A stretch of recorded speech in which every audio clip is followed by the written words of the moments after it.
रात के नींद माँ सपना बन के आहूँ रे, सपना बन के आहूँ।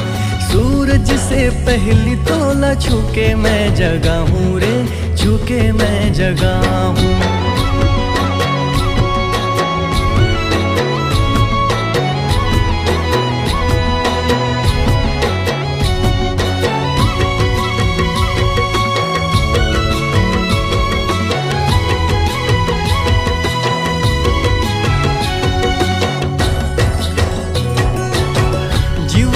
बतिया उलझे है सास माँ, बोली फूटे फूटे न गोरी।